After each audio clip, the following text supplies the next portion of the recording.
¿Se acuerdan de la carta de los intelectuales orgánicos de Héctor Aguilar Camín y de Enrique Krause? El presidente López Obrador está permitiendo que sea el pueblo quien responda a esta misiva. ¿Y sabes dónde ocurrió todo esto, pirata? ¿Dónde, mi señor? En la Manuela de la Mañana.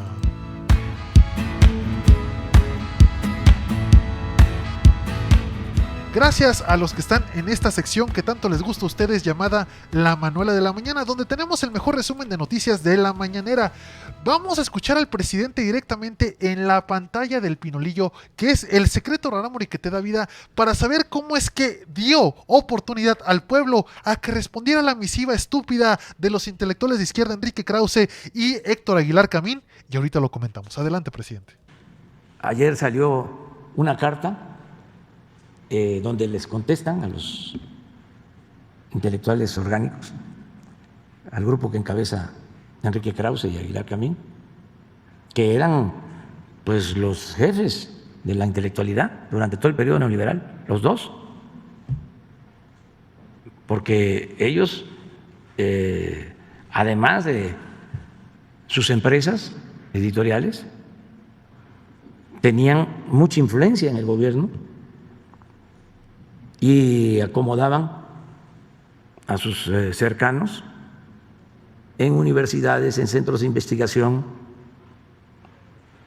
O sea, eran padrinos en el mundo intelectual.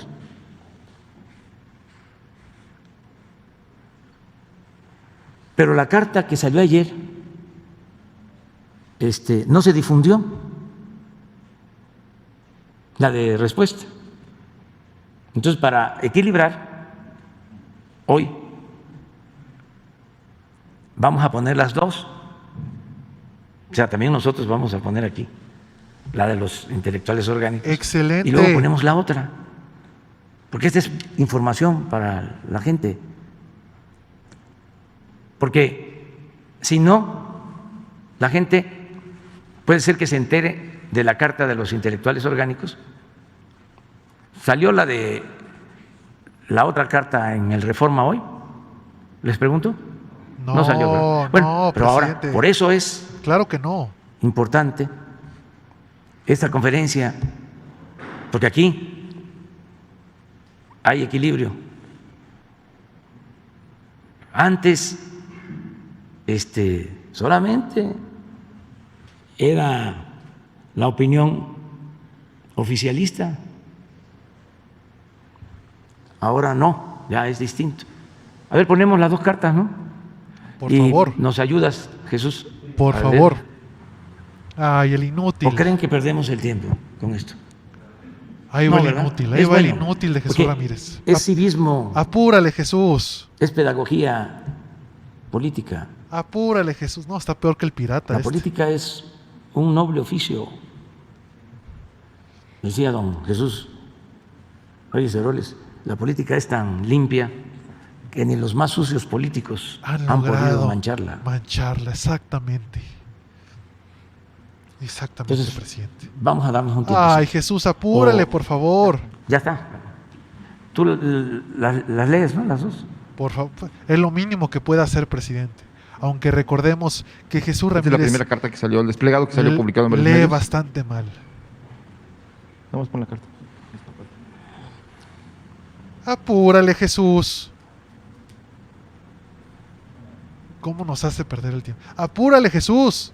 Pirata, dile algo, por favor. Se titula En defensa de la libertad de expresión. No se comprometa, señor. Está firmada por 650 personalidades, intelectuales, académicos, gente del Grupo Nexos y de Letras Libres, y dice así: la libertad de expresión está bajo asedio en México.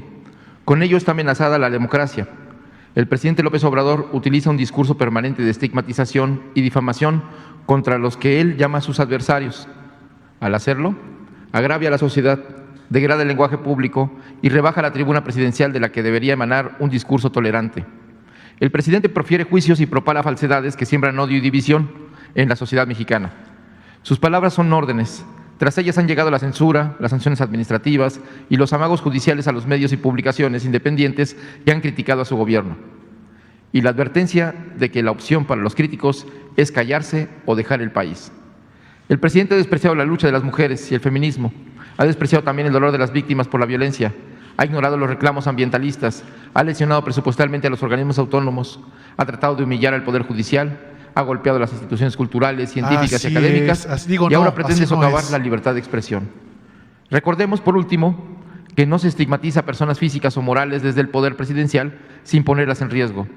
No se alimenta el rencor desde esa tribuna sin que el odio llegue al río alguna vez. Esto tiene que parar.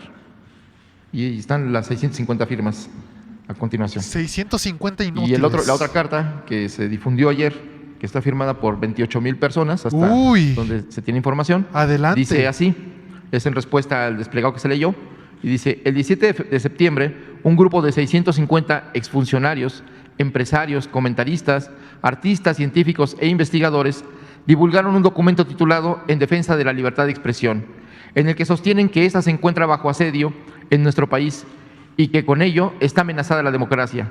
Critican el discurso presidencial porque estigmatiza, difama, agravia a la sociedad, degrada el lenguaje público, rebaja la tribuna presidencial, profere juicios y propala falsedades y siembra odio y división en México. Estas son citas del documento.